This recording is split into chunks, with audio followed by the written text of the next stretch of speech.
सुप्रभात. आज आपण स्टुडंटचा प्रोग्रेशन व्हावं, त्यांना अनेक गोष्टींमध्ये मदत मिळावी या उद्देशाने एक आठवड्याचा प्रोग्राम आपण घेत आहोत. आणि या उद्देशाने आपण 6 सेम साठी जो नवीन सिलेबस आलेला आहे त्याच्यासाठी म्हणून त्यांना मदत व्हावी म्हणून आपण हा कार्यक्रम आयोजित केलेला आहे. या कार्यक्रमामध्ये SBCT महाविद्यालय म्हणजे श्री बिंझाणी महाविद्यालय, रेणुका महाविद्यालय आणि RS मुंडले धरमपेठ कला वाणिज्य महाविद्यालय अशा 3 महाविद्यालयांचे विद्यार्थी, त्यामुळे आपण इथे एकत्रित झालेलो आहोत. आणि आमच्या महाविद्यालयाच्या प्राचार्य डॉक्टर मंजुश्री सरदेशपांडे मॅडम, ज्या इंग्रजी विभागाच्या विभाग प्रमुख आहेत, त्यांना मी येथे 2 शब्द वेलकम संदर्भात बोलण्यासाठी आमंत्रित करते. नमस्कार. या स्टुडंट डेव्हलपमेंट प्रोग्रामचे सगळे कोलॅबोरेटिव्ह ऑर्गनायझर्स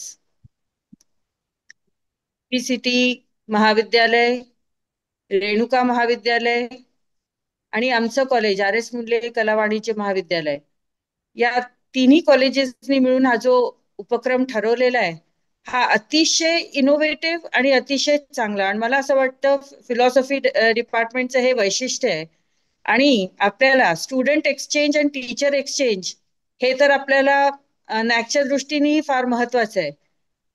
आणि आपल्याला वेगवेगळ्या शिक्षकांचा एक्सपर्टीज याचा आपल्याला उपयोग करून घेता येतो. त्यामुळे हे स्टुडंट एक्सचेंज, टीचर एक्सचेंज, मला असं वाटतं हा एक फार चांगला उपक्रम आपण राबवतो. आणि त्याकरता सगळ्या कन्व्हिनर्स, जे तिन्ही कॉलेजेसचे तिन्ही कन्व्हिनर्स आहेत, philosophy डिपार्टमेंटचे head of the departments आहेत, या सगळ्यांना मी कॉंग्रॅच्युलेट करते आणि सगळ्यांचं स्वागत करते या स्टुडंट डेव्हलपमेंट प्रोग्राम मध्ये.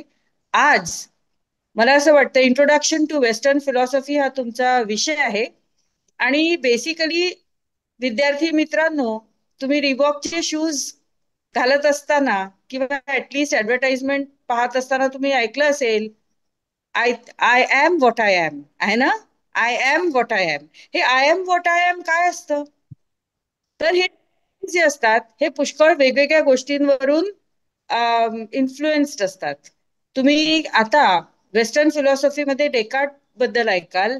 ते जे लिहितात आय थिंक आय एम, किंवा आय थिंक म्हणजे तुम्ही जसा विचार करता तसे तुम्ही असता. फॉर एक्झाम्पल, जसं खूप लोक म्हणतात you are what you eat, तर आपण जे खातो त्याच्या अकॉर्डिंगली आपण बनतो, म्हणजे तसे आपले विचार बनतात. बेसिकली फिलॉसॉफी काय? It makes you think. Philosophy is what makes you think. तर how do you think? Basically आपण विचार कसा करतो. Actually philosophy makes you think. तर फिलॉसॉफी मेक्स यू थिंक म्हणजे आफ्टर ऑल तुम्हाला जर सोशल फिलॉसॉफी आहे तर त्याच्यामध्ये तुम्हाला सोसायटी बद्दल विचार करायचा आहे. जर पॉलिटिकल फिलॉसॉफी आहे तर you have to think about the political structure, think about ethics in philosophy, ethics in politics. तर या सगळ्या गोष्टी ज्या आहेत, तुम्हाला कसा विचार करायचा याच्याशी रिलेटेड पुष्कळशा पॉलिसीज असतील, पुष्कळ थिअरीज असतील ज्याच्याबद्दल आपल्याला विचार करायचा आहे. कारण की शेवटी कल्चर असतं, एखादा माणूस कसा घडतो, त्याचं कल्चर, त्याचं एज्युकेशनल बॅकग्राऊंड, त्याचे जे इन्फ्लुएन्सेस जे त्याच्यावर झालेले आहे याच्यानी तुम्हाला विचार करायला. आणि basically that is the perspective which you have. Perspective म्हणजे आपला बघण्याचा दृष्टिकोन. तर आज या इतक्या चांगल्या टॉपिकवर तुमच्याशी चर्चा करणार आहे. तर ऑपॉर्च्युनिटी तुम्हाला मिळणार नाही की 3 कॉलेजेसचे लोक आपल्याला शिकवतायत आणि आपल्याला त्यांचा ऍडव्हान्टेज घेता येतोय.